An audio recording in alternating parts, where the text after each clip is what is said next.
देखिए जैसे हम बोले थे कि इंटर परीक्षा के लिए महत्वपूर्ण 5 नंबर वाला क्वेश्चन हम लाएंगे, तो आज आपको हम लाके दिखा देते हैं और कौन क्वेश्चन तैयार करना है हम कन्फर्म आपको बता रहे हैं, ठीक है। और टेंशन नहीं लेना है, हम वादा करते हैं एक एक क्वेश्चन आपका टच होगा 5 नंबर वाला। तो चलिए समय को ज्यादा व्यर्थ नहीं करेंगे, सॉल्यूशन को क्लास में दिए, अगर सॉल्यूशन चाहिए आपको पूरा वीडियो का तो आप हमको कमेंट करके बता दीजिएगा, अन्यथा हम समय को व्यर्थ ना करेंगे और आगे बढ़ेंगे। चलिए देखिए तो बहुत अच्छा है, 5 नंबर वाला क्वेश्चन है, हम सबको एकत्रित कर दिए हैं। अब ध्यान से देखिए तो क्या है कि हम 6 क्वेश्चन आपको बताए, 6 या 7 बताएंगे, ऐसे तो सब महत्वपूर्ण ही है लेकिन 6-7 बताएंगे परसेंटेज के हिसाब से, आप उसको केवल तैयारी कर लीजिए, बाकी बात एक भी क्वेश्चन इधर उधर नहीं रहेगा।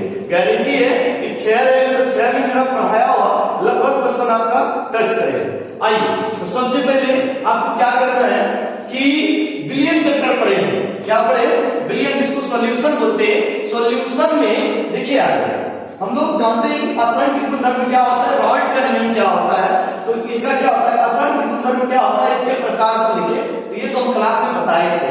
लेकिन इसका क्या होता है, 4 प्रकार होता है। जैसे पहला होता है हिमांक का अवनमन, पहला क्या होता है, हिमांक का अवनमन होता है, क्या होता है, हिमांक का अवनमन होता है। और दूसरा जो होता है ये क्या होता है, हिमांक का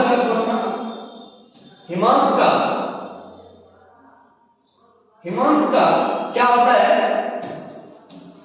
हिमांक का अवनमन होता है, कथनांक का अवनमन होता है, वास्तव दाब का सापेक्षिक अवनमन होता है, प्रकाशन दाब होता है, जिसमें आप जानते हैं कि ये चारों इतना इंपॉर्टेंट है कि हर एक साल ये पूछा जाता है। लेकिन ऐसा के लिए आप इसको हिमांक का जो अवनमन है इसको आपको तैयारी करना है बेहतर तरीका से, और ये लगभग आपका 90% चांस है बोर्ड में टच करने का। अगर ये आप तैयारी करते हैं हिमांक का अवनमन तो अपने आप ये तैयारी हो जाता है, एक में कमी होता है, एक में वृद्धि होता है। और लेकिन इसको भी आप थोड़ा थोड़ा देख लीजिएगा क्योंकि ये भी इससे भी ऑब्जेक्टिव आता है, इससे भी आता है। अगर एक तैयारी करते हैं आपका हो जाता है लगभग ये 5 नंबर क्वेश्चन आपका फिक्स है।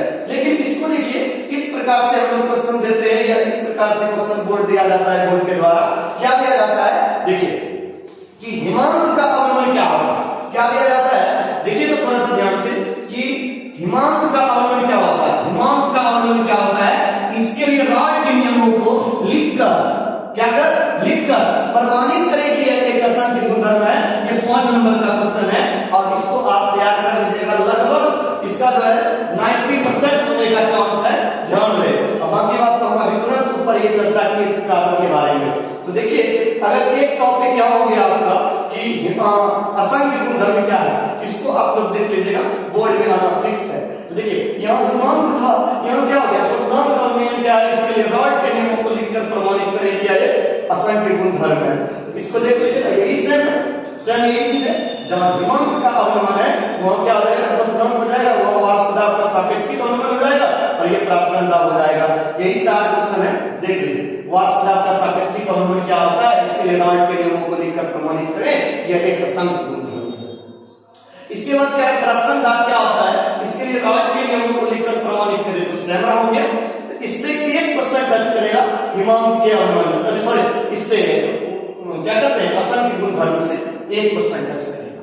अब देखिए आगे देखिए, अब देखिए तो क्या कहते हैं, हाँ 2 क्वेश्चन है, ये जो आयोडीन देख रहे हैं और कार्बोहाइड्रेट देख रहे हैं, आयोडीन और कार्बोहाइड्रेट में ये जो कार्बोहाइड्रेट क्या होता है, क्या लिखा है, कार्बोहाइड्रेट क्या होता है, इसके वर्गीकरण को लिखें। जैसे हम लोग जानते हैं कि कार्बोहाइड्रेट का 2 परिभाषा होता है, पुरानी और नई होता है, और इसका वर्गीकरण में हम लोग जानते हैं मोनोसेकेराइड, डाइसेकेराइड या ओलिगोसेकेराइड या पॉलीसेकेराइड बोलते हैं। तो हम लोग जानते हैं कि ये जो है कार्बोहाइड्रेट जो है 90% इसका होने का चांस है, कितना है, लगभग 90% है, मानिए कि आने वाला ही क्वेश्चन है। और आयोडीन जो है नीचे जस्ट जो अभी हम दिखाते हैं आपको आयोडीन, तो ये जो आयोडीन है, आयोडीन को आप 70% रखिएगा चांस होने का, आयोडीन 70%, लेकिन ये कार्बोहाइड्रेट जो है ये लगभग 90% होने का चांस रखिए। तो आपको बता रहे हैं जो 90+ लगभग वही सवाल होने वाला है। आगे देखिए, ये पायस क्या होता है, कितने प्रकार के होते हैं, पीछे के बोर्ड में पूछ चुका है, लेकिन सर आप इसको क्यों नहीं और दिए, इसलिए हम दिए कि इससे हो सकता है कि किसी भी प्रकार का ऑब्जेक्टिव आ सकता है। तो इसको आप ज्यादा नहीं करना है, ऐसा कीजिए, इसको आप लोग 30% के लिए देखिएगा, 30%, ठीक है। और ये हाइबर विधि हम पिछले बार भी 6 महीनों पहले बताए थे कि कंफर्म आएगा, और पिछले बार ये टच किया था। तो इसको क्या करना है, इसको उतना नहीं देखना है कि हाँ इससे ऑब्जेक्टिव रहेगा, इस वजह से आपको क्या करना है, इसको 50 से 55% इसको देख लीजिएगा, केवल 5 नंबर के लिए ही बता रहा हूं। तो देखिए आगे देखिए तेजी में, हाइबर विधि को 50 से 55% देखिएगा। देखिए अब ये संपर्क विधि है, संपर्क विधि द्वारा सल्फ्यूरिक अम्ल कैसे प्राप्त करें, तो हम लोग कॉन्टैक्ट प्रोसेस जानते हैं। ये भी जो है बोर्ड के लिए उतना इंपॉर्टेंट इस बात को नहीं है, लेकिन ये 70% तो जरूर, ये 70% ये जरूर है। कौन, संपर्क विधि कितना है, 70% के लिए है। लेकिन आगे देखिए, ये जो पोस्टवार्ट विधि है, पोस्टवार्ट विधि जो है ये लगभग आपका, ये पोस्टवार्ट विधि जो है ये लगभग आप इसको 80% से 85% आने की संभावना इसका है। इसलिए आपको क्या करना है, मुख्यतः लास्ट में बता देंगे कौन कौन क्वेश्चन देखना है।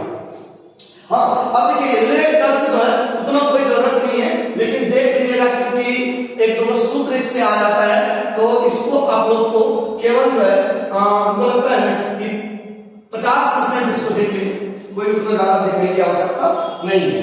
लेकिन जो हम क्वेश्चन बोल रहे हैं उसको देखिएगा। हाँ ये क्वेश्चन में बहुत अच्छा धर्म है, जैसे देखिए हम लोग जानते हैं, देखिए ये शून्य कोटि उतना नहीं आता, लेकिन आप शून्य कोटि को भी प्रूव करना, या प्रथम कोटि को भी, या द्वितीय कोटि को भी, या तृतीय या n कोटि को भी प्रूव करना कोई बड़ा बात नहीं है। अगर आपको इंटीग्रेशन का नॉलेज है या डिफरेंशिएशन का नॉलेज है तो कर सकते हैं। और हम क्लास में तो हर एक कोटि के बारे में बता दिए, कैसे क्या होता है, क्यों होता है, प्रूफ भी बताए।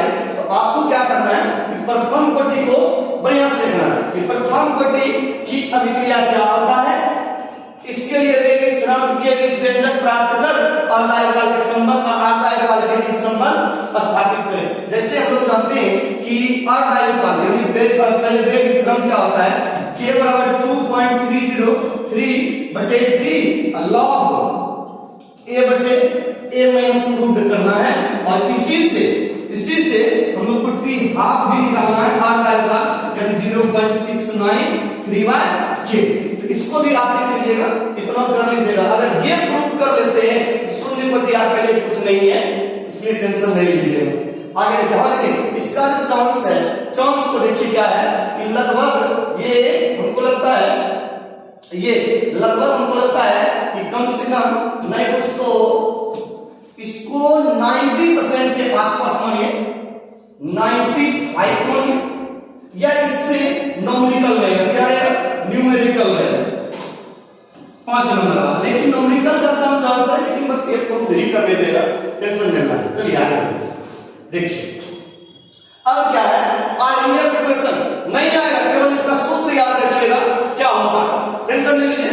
और इसके विस्तृत रूप को लिखिए, कोई जरूरत उतना नहीं है। यानी कि निर्णय समीकरण इसको भूल ही जाइए, 10%, इसको भी 15%, इसको भी 10%, कहानी खत्म। लेकिन अब निष्कर्षण है, निष्कर्षण में आप लोग जानते हैं कि लोहा, एल्यूमिनियम, कॉपर, जिंक का निष्कर्षण हम पढ़ाए थे, निष्कर्षण पढ़ाए थे। इसको क्या करना है, कुछ नहीं, एकदम आसान है।